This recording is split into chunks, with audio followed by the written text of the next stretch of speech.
Good afternoon, everybody. It's an honor and a pleasure to be here and to present the latest research that we did in the area of resilience in top management. The idea for this talk today is to briefly walk you through our understanding of resilience and how we measure it, and then also go into individual results. Okay? And maybe before we start, what made me choose this topic, or how did I get there, arrived at that topic? So I'm an engineer by training. I worked in managerial positions for many decades, and then changed my career to become a coach.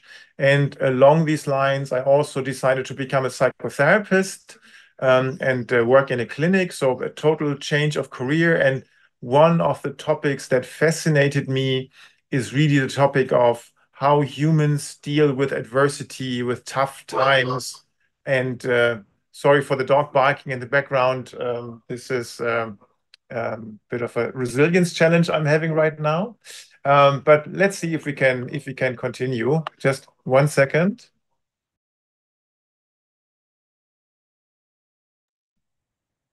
Okay, sorry for that. Let's dive right into the topic. What is the research background? So over the years, I have published a lot of books around the topic of resilience, many of them in individual resilience in German, but also in English. And over the years, my research reached from, or my interest started off with individual resilience, then team resilience, and then also what do you need to do in order to build resilient organizations? So that is systems theory. How do you make an organization a crisis proof? So this is really the idea behind that work, and I'm bringing to you some of the essence and the research that kind of goes to that. If we start with what resilience is, this is a term that was coined in the 1960s, and it really talks about the capability of a physical object or of an infrastructure to withstand pressure and negative impact from the outside. And so you can think of a sponge as a good metaphor. So a sponge is capable of, breathing. If pressure comes, it reduces its volume, and then once the pressure is released, it gets back up. And there's this element of elasticity in this. And today, at least in the Western world, resilience is used very much as an everyday term. But over the years, it has become more popular. Also, it has become more blurry on the edges. And oftentimes we see it is confused with something that we would refer to as toughness. So for us, resilience and toughness is not the same thing.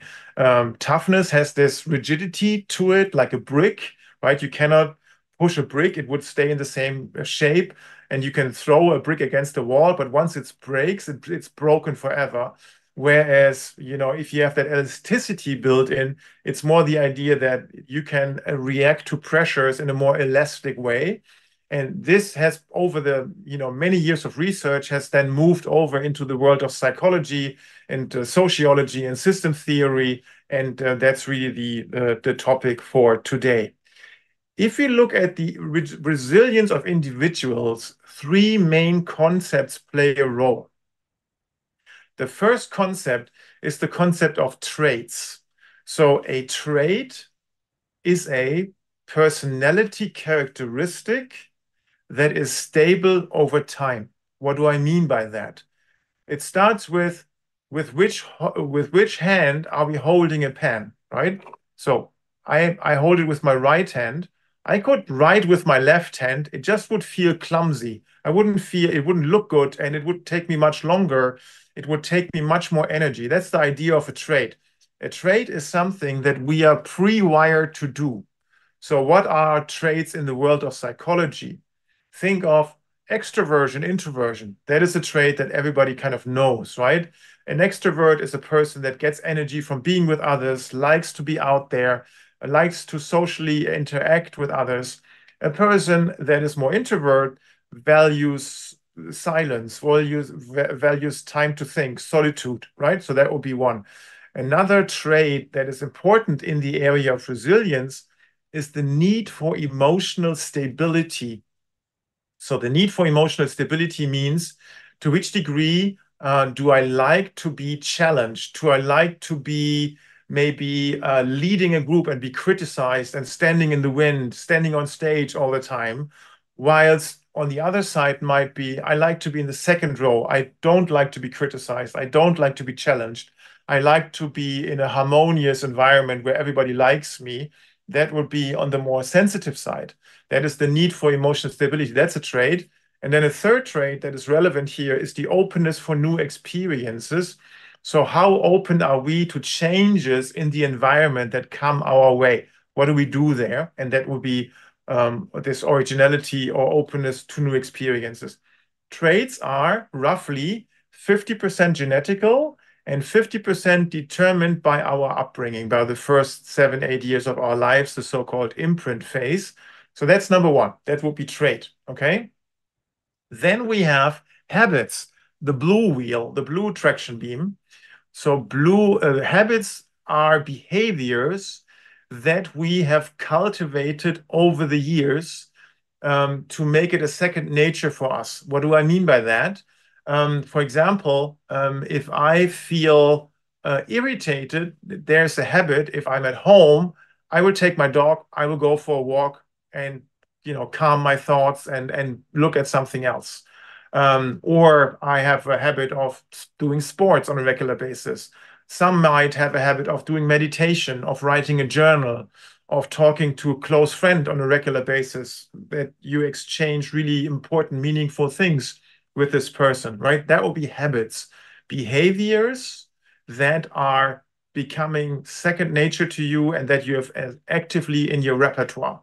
So traits, habits.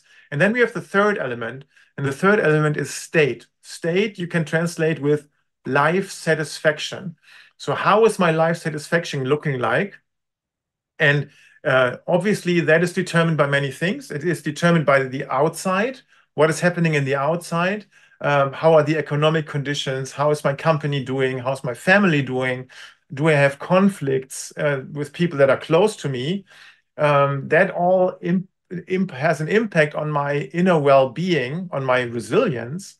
And also, if I'm doing well for myself, if I'm in a good balance, in a good way, I sleep enough, I eat healthy, I do sports, I feel okay, then this also influences my life satisfaction. So life satisfaction, the state, is kind of an interface between the outside world and the inside world.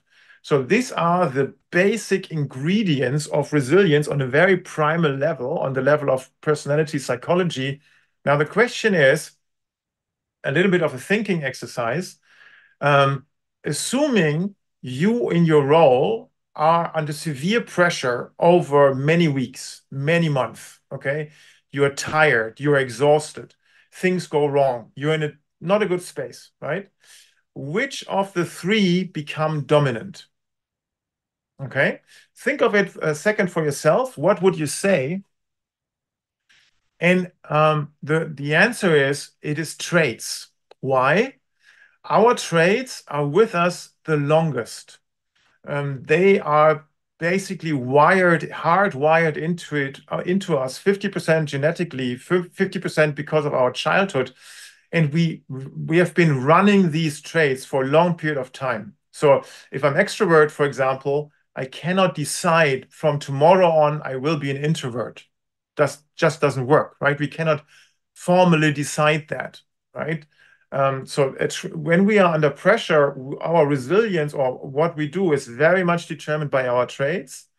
And it is then our task to design habits. So in terms of behaviors, resilient behaviors that help us to cope, right? So maybe I can explain that with an example. So let's say I was very temperamental, okay, and very emotional when things go wrong, and somebody writes me a nasty email, right? And what I could do is I'm very temperamental, I'm upset, I do reply all, and I copy my boss, copy your boss, and a lot of other important people, and I have like a a meltdown on how I really feel. That might feel good for a couple of seconds after hitting send, but it will create a lot of upheaval, a lot of problems, and people will not like it eventually. And I get to deal with all the issues that I cause. A habit could be, oh, I'm temperamental. When I sense that I'm getting angry, I have a strategy. I don't send the email to somebody else. I send it to myself, and then I go for a walk or I sleep over it. And next day I look at it and say, oh my gosh, I'm happy that I didn't send it, and I delete it, right? So that will be habits that I develop in order to cope with my traits, right? So this is really the way how to read it. But all three play an important role when it comes to resilience, and I will come back to that in our research. So please bear with me for a second, and then it makes sense why we have that here. Another important topic is, how do humans deal with adversity? And we have been looking for a metaphor in order to explain how resilience works.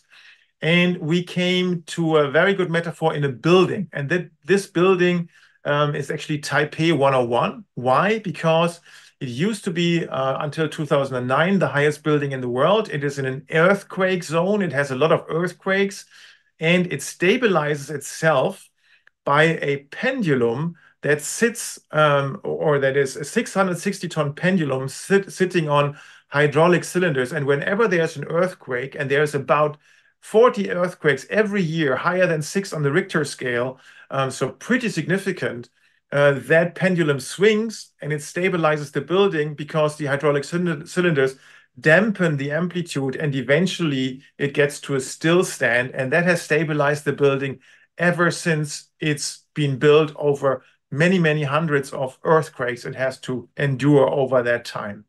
And there's a lot of things that we can learn from this. One is, for example, that resilience does not mean that you have to be Zen all the time, that you have to be centered perfectly all the time, otherwise you're not resilient.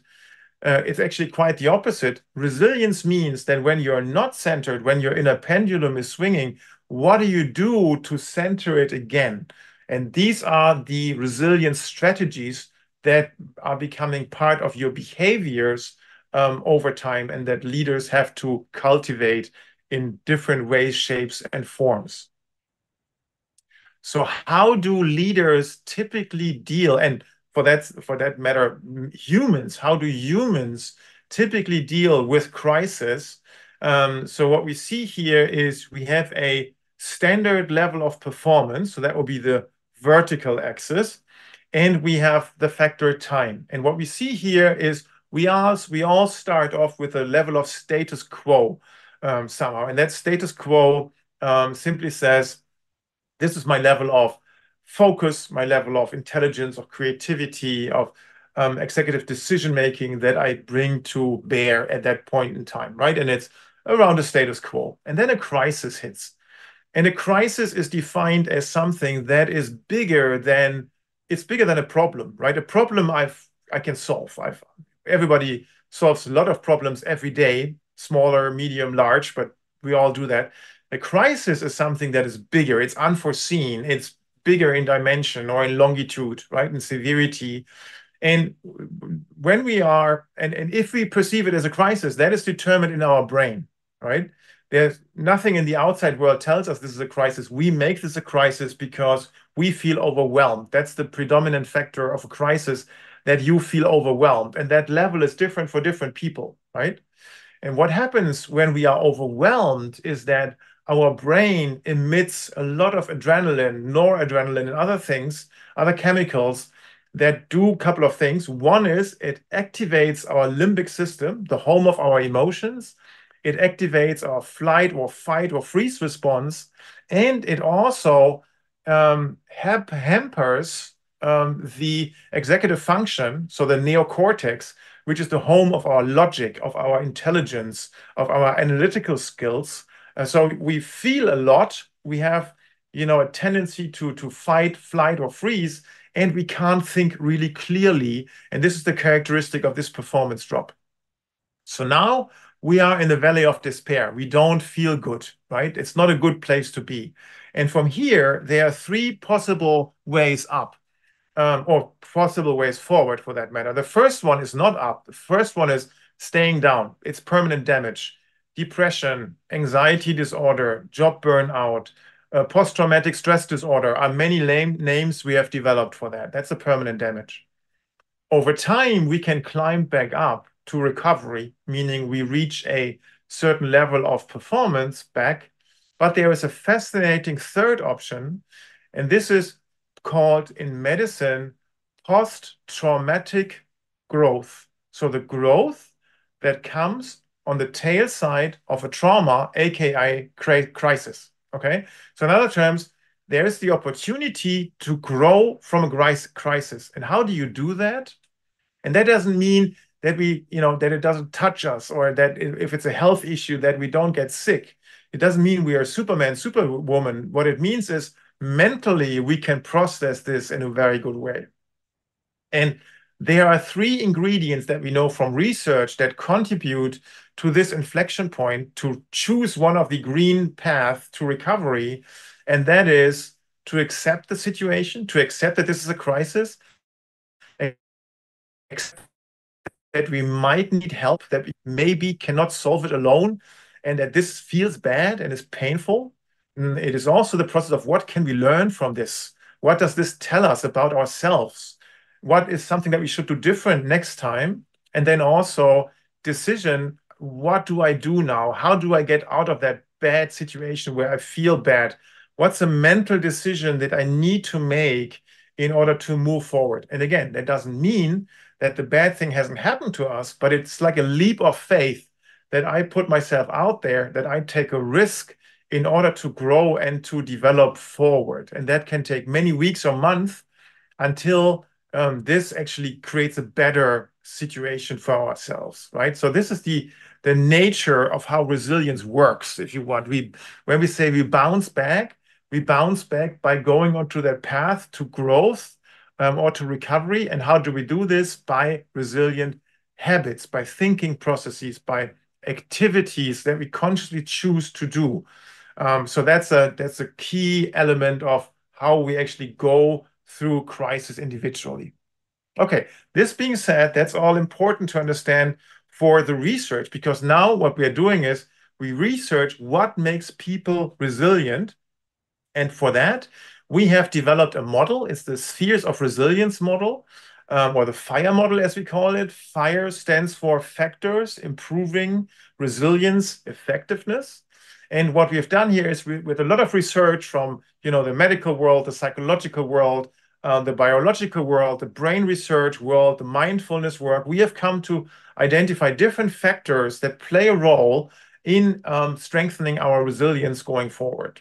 And we have arrived with 8 different spheres, one being personality, that's our traits, right? Then there's biography, which means how do we look at our life? How do we look at our life history? Have I been the victim in my own story, or have I been a creator in my own story? Attitude, what helps me to come from victim mode? I don't feel well. I'm the victim of circumstances. I can't really change, to I create my environment. I create my world. That's attitude. Mental agility, how do I react to unforeseen events in the outside? Energy management, how do I deal with negative emotions? Mind-body axis, how do I use my body with sleep and nutrition and movement and mindfulness in order to change my thinking and my feeling? Authentic relationships, which people do I have close in my life that play an important role and help me to speak about difficult situations? And then meaning, what's the meaning I am giving my life? Meaning is something that we have to give. It's not obvious, but what kind of meaning can I give to my life, to my actions, to my work, to my family, to my friends, to my hobbies? What is meaningful about that? So that's a model that we have developed, which captures everything that is known today in psychological and resilience research, that has a potentially positive influence on my level of resilience that I have to work with. And what we are now doing is, what we have developed over the last 10 years is a measurement instrument. And that measurement instrument is called the Executive FIRE Index. And this instrument measures a couple of things, and I will talk to that in more detail. One is it measures traits, habits, and state. So that's the introduction from the beginning.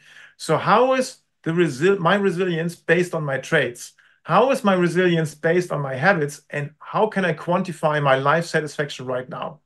Then there is a look at, if I wanted to improve my resilience, how can I do this leveraging the FIRE model? So the 8 spheres here, which of those the sphere is highest for me, which is lowest, what might be potential areas to improve? Then also, as a leader, how well am I leading myself? So we think of resilience as predominantly a leadership quality. How do I lead myself? And there's also, we talked about this pendulum in this building, Taipei 101. If that pendulum swings, how does it look like for myself? We call that mental traps. How are my mental traps maybe getting in my way under stress and under pressure? And what are strategies that I could maybe work out together with the coach or with the certified practitioner to improve in that particular domain? Okay. So these are some general constructs that we are measuring with the Executive FIRE Index. And what I'm now doing is I brought you two actual results of two high-ranking executives, and we discussed the differences based on the different visuals, okay? So what we see here on the left-hand side is person A. What we see, person A, we see on the vertical axis, we see the traits, right? So the resilience of person A is very strong on the trait side, meaning you can think of it as this person has a thick skin, right? Not much gets through. It's very robust person. And then we see the resilience based on the habits. So the resilient behaviors is 61, which is kind of low for an executive. But the most interesting thing is, look at the life satisfaction. The life satisfaction is 50 out of 100. That's close to being miserable, right? So this is not a very great score when it comes to life satisfaction. So this is the starting point. In the beginning, we do a measurement with each executive or with each person doing this instrument. And then after 6 months, once you have worked on yourself with a coach or in the leadership program or resilience program, there's another measurement to see what has changed. How have you developed? So this instrument is always done twice. Now let's look at person B. Person B has a totally different resilience setup. We see that the level of overall resilience, by the way, that's determined by the shade of blue in the background. The darker the blue, where the green ball sits, the more resilience is available to the person. So we can see that person A has more resilience available to him or herself than person B. That's number one. And we see that the difference predominantly is that person B has less resilience based on the traits. So in other terms, in order to compensate that, because we cannot change the traits, he or she would need to work on the habits, but then you can move your resilience into the dark blue area, right? So far, this person has not chosen to do so. So in other terms, the resilience is lower. But the good thing is we can compensate the resilience that we have from our traits, or that we don't have from our traits. We can compensate that by investing in habits. But what's the difference between a trait and a habit? We don't need to do anything for a trait. It's with us. And this is why we call it raw resilience. It's nothing we actively chose to do. Habit, you need to make a decision and to invest energy every single time. So it's work. Calling up a friend is work. Writing a journal is work. Making a decision to walk through the forest is work at the end of the day. It all involves energy. And that's the difference in a strategy. Trade is something that you have and you don't do anything for it. Habit is something that you need to decide every single time. But what we see here in both cases, life satisfaction isn't great, right? You want 100 as a maximum. And if we are an executive, we want at least some level of life satisfaction that is clearly beyond 63 or 50. So how can we work that? And the idea is when we work with leaders that we help improve their coping strategies, their habits, and through that, their life satisfaction increases. This is the way to work in the coaching space, in the resilience space, I'm sorry. Now let's look at how life satisfaction is built for both. Okay, so we see person A, we see person B.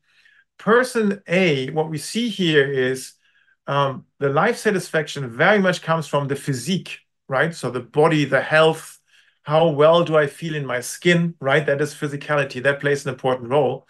Where we see for person B, what is driving life satisfaction is very much spirit. Spirit means to which degree I'm living my values, to which degree I see a purpose in what I do, to which degree I feel that I'm growing as a human being, as a leader, that I become better in what I do.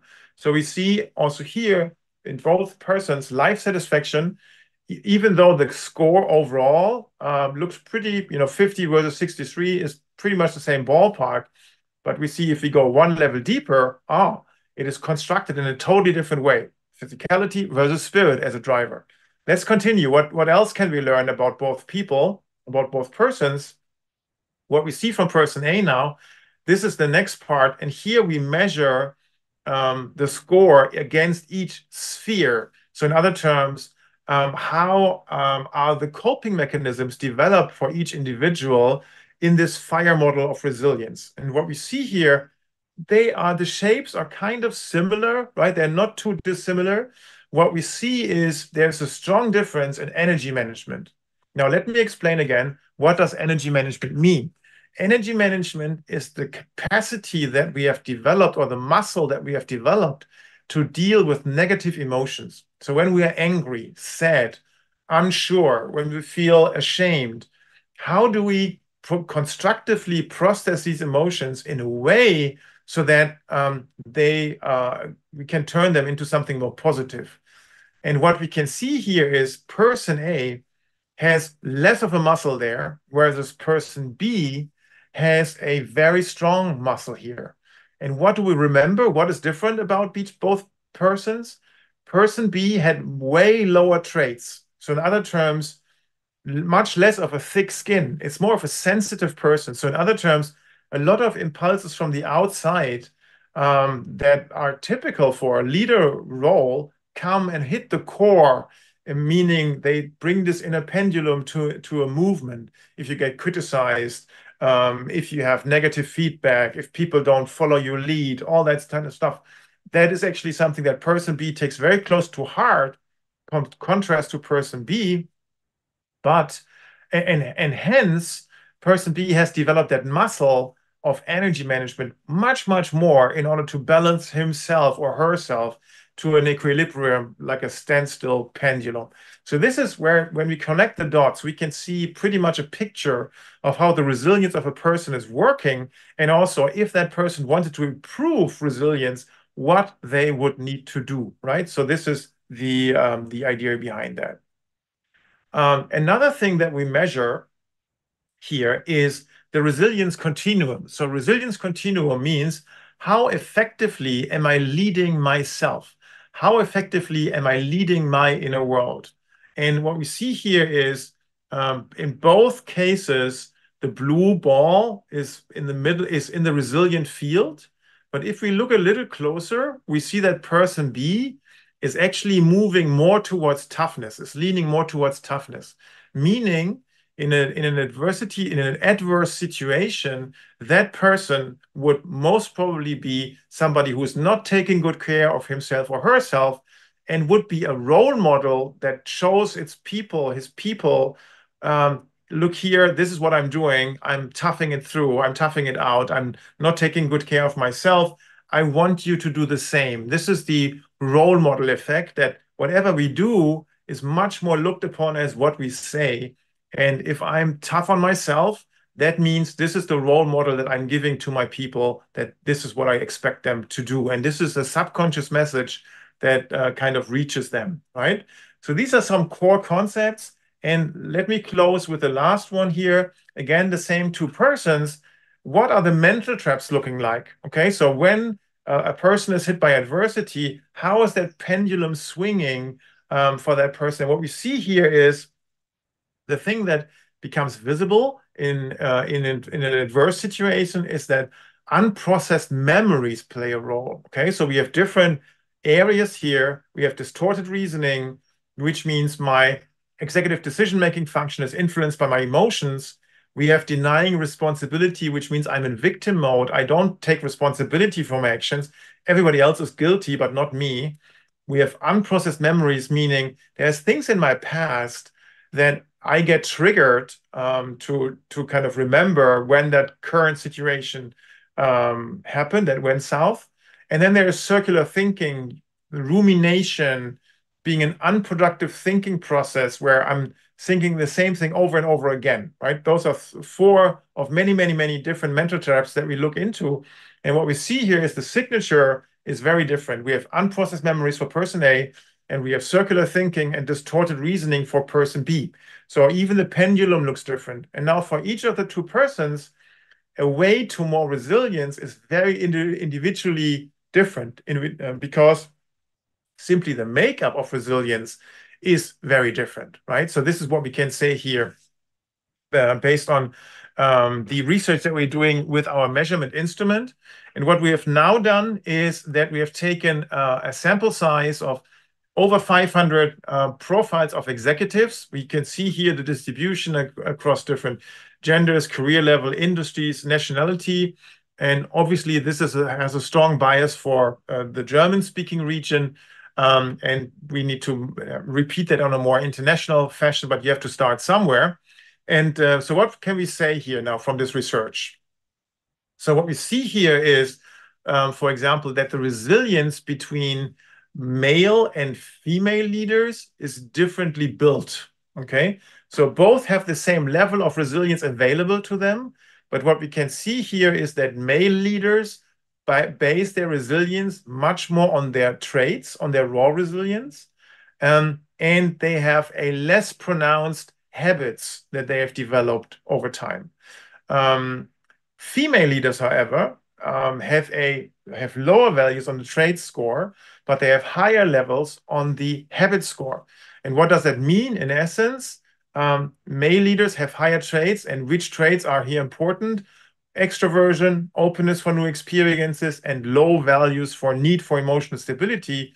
So in other terms, by nature, by personality, male leaders are less prone to self-doubt and have a more positive attitude towards challenges, okay? Whereas female leaders in the sample that we have looking are more empathetic, more prone to self-doubt, but are also taking better care of themselves because they have more pronounced habits, aka coping mechanisms, okay? So we can see net, it's the same result, but how you get there are different means. One is more based on traits, one is more based on habits.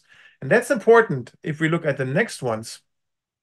We can also say that there is a correlation between different age groups and both life satisfaction and the resilience available to a person. What we see here plotted are different age cohorts, and we can see how life satisfaction is vastly different over different age cohorts, right? We can see the lowest point is in the age bracket 30 to 39 years, and the highest resilience is in the age bracket 50 to 59 years.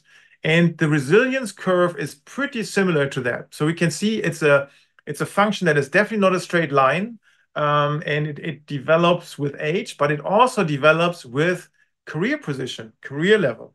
So the next statement, what we can say is that what we see here is raw resilience, that's trait-based resilience only, and we see how it correlates with different career positions, right? And what we can see here is in this research, top management scores are highest when it comes to raw resilience, okay? So we have to be careful with making deductions because this is a correlation. It's not a causation. It doesn't say the one causes the other, but it is a true statement that one possible explanation could be that a high level of raw resilience could be responsible for whether a person becomes a leader in the first place, okay? So think of it, somebody who is highly extrovert, who is very open to change, who has a positive attitude to be challenged, who is not very sensitive. This is people that we promote into leadership positions more likely than introverts or people who like stability or people who don't like to be criticized. Okay. And if you think of it that way, it kind of makes sense, right? That's the bias that we are having when we promote leaders. So that's number one. Raw resilience correlates with career success. Now let's look at learned resilience, the so-called habits. Okay. So if we look at the habits here, what we see is the same correlation. We see the different brackets of employees, middle management, senior management, top management, self-employed.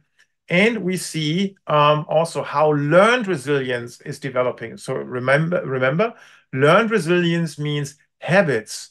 Which habits have I cultivated for myself? And what we see here it is the senior management level that has the highest level, together with the self-employed that were also part of the sample. And what does that mean? Well, it means that these people obviously have developed or had to develop coping mechanism and integrate them into their lives to deal with the pressures that arise from the fact that not only you have maybe thousands of people reporting into you or hundreds or dozens, but you also have a top management above you that also gives you, scrutiny and pressures and questions and challenges. And as a result, the senior management in that sandwich position obviously had to develop the highest capability in terms of learned resilience. One way of interpreting the data is here that whilst raw resilience can determine if a person makes a career in the first place, it is the learned resilience that determines to which degree a leader stays in a leadership position over a prolonged period of time. And that's something that we can see in our research or in our work with leaders. If you have a top performing leader, what you typically see is a very robust set of traits. But what you also see is that they have developed a robust set of habits. So scores in the upper 60s, lower 70s, because they have seen this is really an endurance sport. You have to take care of yourself. You have to do sports. You have to sleep well. You have to eat well in order to be able to cope with the pressure that is present in the senior and the top management world, right? So we see both play a role and both are a predictor of career success. The one is, will you make it in the first place? And the second, to which degree do you thrive in that environment, in that thin air, as we say, kind of going forward? And that doesn't mean that if somebody has lower traits, you cannot make a career. The correlations are simply that different, right? Individually, everything is possible, but what do you have to do is you have to outperform your traits with something else, be it your learned resilience, be it your intelligence, be it your experience. So there's different ways, obviously, that integrate or that have a role in career success. But this is something that raw resilience and learned resilience are obviously playing a very, very important role in that. So this is what we wanted to show you. This is what we wanted to bring to you. So again, we have here the different overview and the different results of the, how is resilience working, men versus women, what is the distribution of age and life satisfaction and resilience development as we grow in different age cohorts. How is career level and raw resilience actually linked to each other? And what we see is that there is a strong link. And what we can also see is that career level and learned resilience play a role and that's pretty much to be interpreted. I need to develop a pronounced level of learned resilience in order to cope with the pressures in the managerial domain over a longer period of time, right? And another interesting question is, what's that situation with life satisfaction? What is happening in that age bracket 30 to 39? And maybe you have your own hypothesis. Our hypothesis is this is the highway of life, right? This is when you're making a career, you're starting a family, at least that's true for Western Europe. You are establishing yourself in the business world. You want to reach some financial goals of, standard of living, that kind of thing. So this is where all of that kind of comes together, and that puts a lot of pressure on people. And what is happening in the age bracket 50 to 59? Well, your kids have probably left the house by now, or they're on the process of leaving. They've built their own career. They have a clear direction in their life. They have a direction there. Your parents have aged and are probably gone by now, or that there's at least statistically a high chance that this is happening. So in other terms, your life has become way less complex. You've achieved a certain level of success in your life, a life standard, and it's pretty much everything is set on a particular track. And that is one way of interpreting why there's a pronounced level of life satisfaction in this age cohort right there. I'm 54 and I fit right in that age bracket, and I can that's not very scientific, but I can say it's true for me. But that obviously is just a data point, more fun than actually meant seriously. Okay, and here we have the key findings on one page to really go through it again. And there's this white paper that we have put together where you can find all the research. Very happy to distribute that. If there's any interest, simply let us know that you are interested, and we are very happy to share that with EMCC and Mentoring and Co. So that's it from my side here. Thank you very much for listening, and we are now opening it up to Q&A. Over to you, Icy. Thank you so much for your wonderful presentation about resilience and the factors that can affect resilience. Actually, this is the first time for many people to know that resilience can be divided into raw resilience and learned resilience. It's very variable. Thank you so much. And we just received a lot of positive comments and questions from the audience. And now let's move on to the Q&A. And most of the questions actually are in Chinese, and my help has helped to translate them into English, and I will put it into the chat. 好，我们非常感谢 Karsten 先生刚才精彩的演讲，关于复原力的话题。大家如果有任何问题的话，可以把你的问题打在聊天框里，我们也会在线收集大家的问题，然后交给 Karsten 先生来解答。好，我们来看第一个问题。Okay, let's see the first question.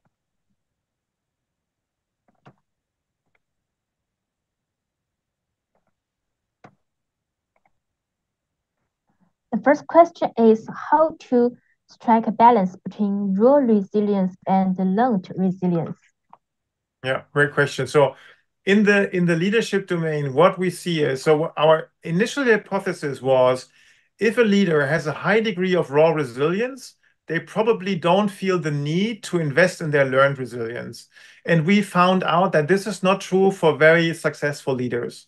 So very successful leaders, even if they have a strong trait-based resilience, they have felt the need to develop a high learned resilience. So doing sports, having a healthy living, sleeping well, being in touch with friends, having a life outside of work, that kind of thing, despite to better cope with all the pressure. So there's an increased level of understanding that if you don't do it, you will not make it long, or you will not be happy, or you will not be healthy in this particular domain, right?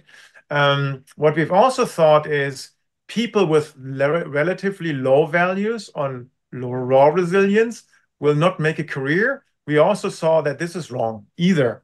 We have many individual cases where people with high sensitivities, very strong empathy, still make career because they are outperforming by having very strong muscles in the learned resilience domain, right? In taking care of themselves. So this is something that is one way to strike a balance. And the good thing is, if you feel that you are more sensitive, for example, there's also that always the capability to counterbalance that with investing more time into your habits, into your learned resilience. And also what is important is to understand that a higher resilience based on traits is not necessarily all positive. Why do I say that? Think of as a person in high values like 90s, like very high values. That's a person that finds it very easy to be challenged and criticized in front of others, is very extrovert, likes to be out there, is very open to change, has a very thick skin in other terms. But what's the problem? This person is leading people, and statistically, these people have a way lower resilience than this person, this leader. So in other terms, if you have too high raw resilience, you might find it challenging to be empathetic and feel how your team is doing, feel the stress level, take it serious, look for early signs, because you have a totally different perception for yourself. So there's challenges in different ways. If you have not enough raw resilience, that means you're stressed easily and you need to work it. If you are too high raw resilience, that means you're not empathetic enough to feel how your team is doing. And then you need to be extra cautious, maybe have somebody around you who is more of a sensor and feels where your team stands. So long answer, but I hope that sheds some light on the question. So can we say that self-awareness it can play a key role in striking the balance between raw resilience and learned resilience? Because if the people with high raw resilience, if he or she didn't be aware of that he or she should be empathetic, for example, with the team, so that he can better manage the team. So actually, the self-awareness is very important, I think. Absolutely, I see. So thank you. Let's see the second question.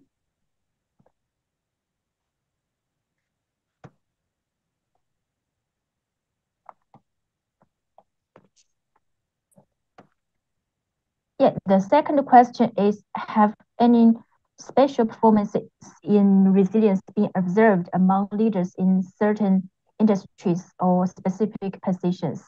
Mm-hmm. Yeah. So what we have seen is that industry don't play a role.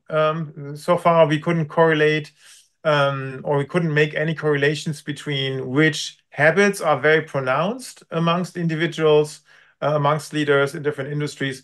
What we see in the area of top management is that two habits play a very important role to have that developed. One is the habit of mental agility. So mental agility is the capability to deal with unforeseen events. And what we see with leaders who are higher ranking than employees, for example, we see that there's a stronger muscle developed for mental agility. And another strong element is meaning. So that there is a capability to give meaning to what you do. So when there is a pronounced understanding what I do is meaningful, that is very, very important if if you lead your company or your team or your department through a time of difficult change, when you know what you're doing it for, makes you much stronger rather than you feel, I don't see the purpose in that at all, but I have to do it. That obviously is a weaker point. And the capability that leaders show is that they are stronger in giving purpose to something that they have to do anyways, right? So this is something we can say. Great question. Thank you. So it doesn't have much to do with industry. Yeah, thank you. And let's see the next question.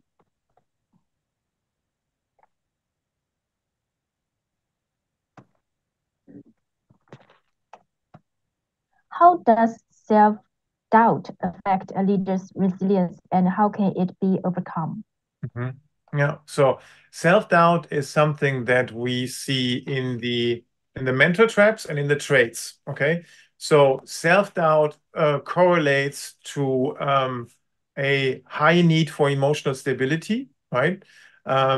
Because in an emotional stable environment, I don't get challenged, I don't get criticized, and hence my inner self-doubt is not triggered. Okay, so that's on the trait side, and we see it on the side of the mental traps in that rumination, right? Whenever rumination is activated, it simply means that my inner pendulum is swinging, and somehow I'm mentally ruminating of what did I do wrong? What could I've done better?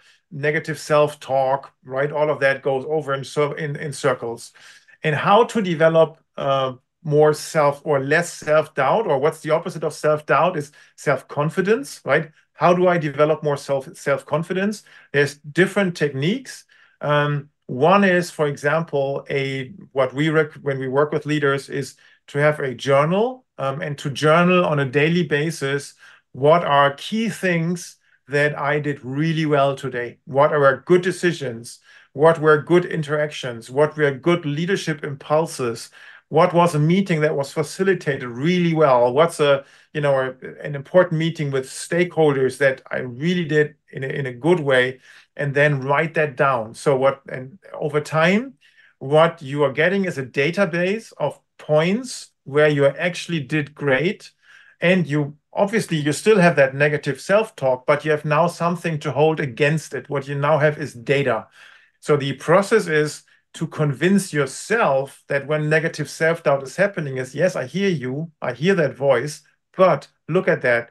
There are many things that I did do well in the past, and that is also fair to say that I will do good in the future. And that's to kind of have an antidote, but it requires constant work. And when we're tired, when we're exhausted, we also need to understand the self-doubt will come again, but then we have tools in place and a different form of an inner conversation in order to put that in a perspective. And another way is also to change the attitude towards self-doubt, to give it a more of a positive attitude. And one way of doing that is by visualizing an inner team inside of our head. These are the different voices that we have inside of our head. And one voice is the voice of the self-doubt. And they all sit around a table. And there's a team captain. That's the adult, grown-up me, right? And all the voices, they are there as a sounding board for that captain. And that low self-esteem voice, the self-doubt voice, that, should we really do this? We're not well enough prepared. We are not qualified to do that. And to hear that voice as a voice that means good. And what does it want to prevent us from? It wants to prevent us from failure. It wants us to prevent us from looking bad, losing face, that kind of thing. And as a team captain, we can then say, yes, I hear you. You really want to prevent any harm from me, and I appreciate that. But look at that. We have data, and the data suggests that we have done other similar things well in the past. So we should be okay going forward. But I thank you and I hear your voice. And that is also a way to deal with self-talk. If you try to push it away, it will always come back up. But if you embrace it and say, hey, thank you, I really like that impulse, but I think we got it covered, that takes energy away from it and, brings you more into the grown-up, into the adult mode. I hope that makes sense. Thank you very much. And like you just shared in your presentation, the three-way to mentally process, like the pressure crisis, I think it also works for this situation. First accept, then reflect, and finally decide. Absolutely, I see. Yes. Yeah. Thank you very much. Maybe let's see we can also have time for the last question. Yeah, this question, actually, I think it's interesting. The last question is, does the correlation between age, life satisfaction, and resilience imply that young leaders need additional support? That's one way of looking at it, for sure. Yes. So especially in this age bracket, I mean, that's a very pivotal phase of life, right? So many demographic challenges that we look at are determined in this age bracket. For example, will I start a family? Can I have a career together with having kids? Can both have a career, or is it one or the other, right? And that is very instrumental to life satisfaction, and life satisfaction is informing our resilience. So in other terms, yes, that is a fair conclusion to say that in this particular age bracket, support, by resilience programs, by coaching, but also by, having infrastructure, like, what do you do with your children if you go to work. In the West, this is still a big problem. I'm not sure how the situation is in China, but even though we are trying to achieve more equality for who does the parenting or how you can split it and both have a careers, I wouldn't say that we are anywhere close to an ideal. So it could also be infrastructure support decisions that don't necessarily mean coaching or resilience programs, but like childcare, or how can I combine having a career and having a family at the same point in time? Actually, the case is similar in China. Yeah, we Okay. all have the same problem. Yeah. I wasn't sure, so I much rather pose it as a question. Thanks, Icy. Thank you. Thank you so much, Karsten. Thank you for your fantastic presentation, and also thank you for your great answers for the questions. Thank you. Thank you very much, and thank you for support for EMCC China. And looking forward to more collaboration with you in the future. Thank you. Thank you very much. Thank you, Icy. Thank you for the great moderation and preparation, and has been an honor and pleasure to be with you. Thank you. And after the webinar, maybe tomorrow will be Saturday, after maybe next week, I will email you the feedback and also the number of views on the platforms. Yeah. Thank you. Thank you. Please do. Yeah. Thank you. Thank you, Karsten, and have a good rest of the day. Thank you. Thank you. Bye bye. Bye bye.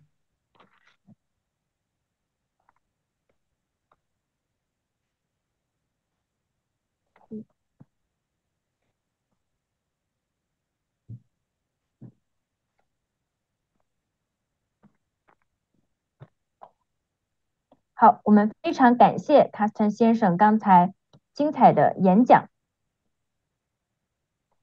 那我们在这里也顺便预告一下我们下一次的直播。那下一次的直播呢，是在6月27号晚上19点半，也就晚上7点半，然后是由来自荷兰的这个 Sari Van Polit 博士，他给我们带来的话题是关于团队管理的，是点燃团队潜能，打造坚不可摧的高效战队。那大家如果对下次直播感兴趣的话，可以点击左上角关注我们，然后进行下次直播的预约。好，非常感谢大家今天的观看，今天的讲座就到这里，我们下次再见。